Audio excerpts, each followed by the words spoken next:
Good morning बच्चों। कैसे हैं आप सब? अच्छे हैं। चलिए, आज का जो विषय है उसका नाम है अलंकार। सबसे पहले हम अलंकार के विषय में जानेंगे। अलंकार का अर्थ है आभूषण, अर्थात सुंदरता बढ़ाने के लिए प्रयुक्त होने वाले वे साधन जो सौंदर्य में चार चांद लगा देते हैं, उसे अलंकार कहते हैं। यह अलंकार अलंकृत धातु से बना है, जिसका अर्थ है आभूषण। जिस प्रकार नारी अपनी सुंदरता को बढ़ाने के लिए विभिन्न प्रकार के आभूषणों का प्रयोग करती है, उसी प्रकार कविगण अपनी कविता रूपी कामिनी की सुंदरता या शोभा बढ़ाने के लिए अलंकार का प्रयोग करते हैं। इसीलिए कहा गया है अलंकरोति इति अलंकारम। अब इसकी परिभाषा देख लीजिए। जिन गुण धर्मों द्वारा काव्य की शोभा बढ़ाई जाती है, उन्हें अलंकार कहते हैं। वैसे तो अलंकार के कई भेद माने जाते हैं, परंतु प्रमुख रूप से अलंकार के दो भेद माने जाते हैं, शब्दालंकार और अर्थालंकार। जब शब्दों के प्रयोग के द्वारा काव्य के सौंदर्य में वृद्धि की जाती है तो वहाँ पर शब्दालंकार होता है, और जब अर्थ में चमत्कार उत्पन्न करके काव्य के सौंदर्य में वृद्धि की जाती है, वहाँ पर अर्थालंकार होता है। शब्दालंकार, जब काव्य में शब्दों के माध्यम से काव्य सौंदर्य में वृद्धि की जाती है, तब उसे शब्दालंकार कहते हैं। इस अलंकार में एक बात रखने वाली यह है कि शब्दालंकार में शब्द विशेष के कारण सौंदर्य उत्पन्न होता है। उस शब्द विशेष का पर्यायवाची रखने से काव्य का सौंदर्य समाप्त हो जाता है।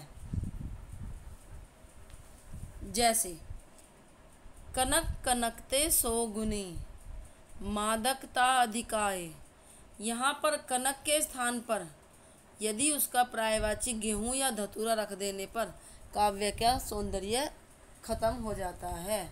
यानी शब्द का उसी के समान वाला यदि हम अर्थ वाला रखें तो उसके काव्य के सौंदर्य में उतनी वृद्धि नहीं होती जितनी उस शब्द से होती है। शब्दालंकार के मुख्य तीन भेद हैं, अनुप्रास, यमक, श्लेष अलंकार।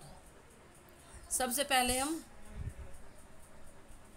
अनुप्रास अलंकार के बारे में जानेंगे।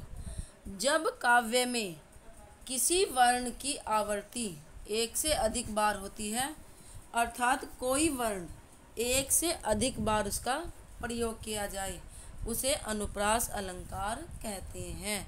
एक से ज़्यादा बार, वो 2 बार भी हो सकता है, 3 बार भी, 4 बार भी। यानी जब कोई वर्ण एक से अधिक बार काव्य की पंक्तियों में आए तो वहाँ पर अनुप्रास अलंकार होता है। देखिए, जैसे इसमें कुछ उदाहरण दिए गए हैं। रघुपति राघव राजा राम, पतित पावन सीताराम।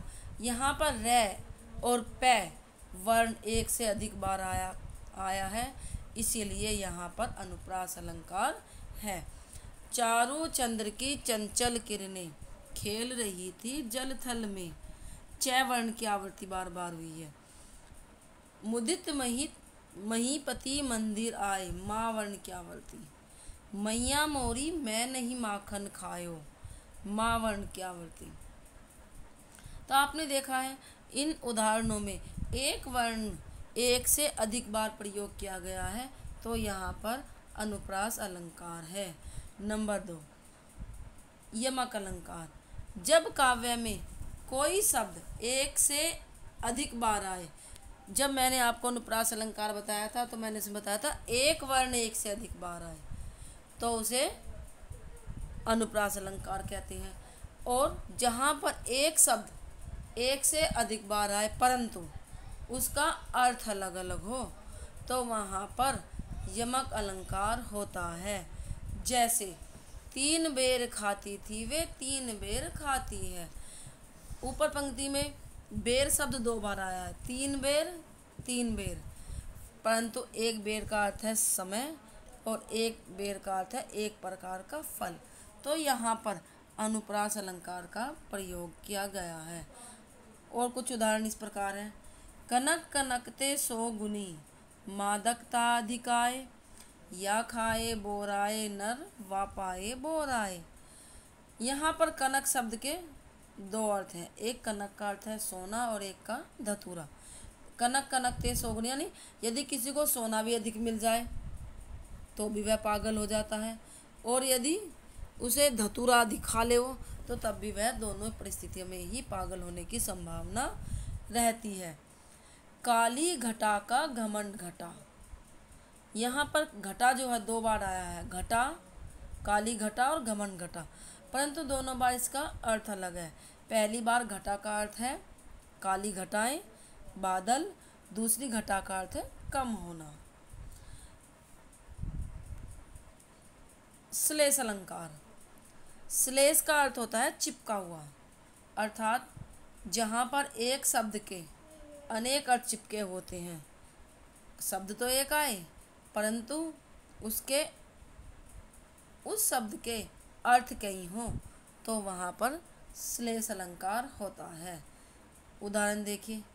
रही मन पानी राखिए, बिन पानी सब सून, पानी गए न उबरे, मोती मानुष चून। यहाँ पर जो पानी शब्द है, दूसरी पंक्ति में पानी शब्द 1 बार आया है परंतु उसका अर्थ अलग अलग है। पानी यदि हम मोती के उसमें करें जल, इज्जत, चमक, तो ये सब पानी शब्द के इसमें अर्थ बताए गए हैं।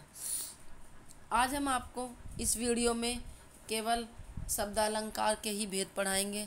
मैंने आपको बताया शब्दालंकार के 3 भेद होते हैं, यमक अलंकार, अनुप्रास अलंकार, श्लेष अलंकार। धन्यवाद।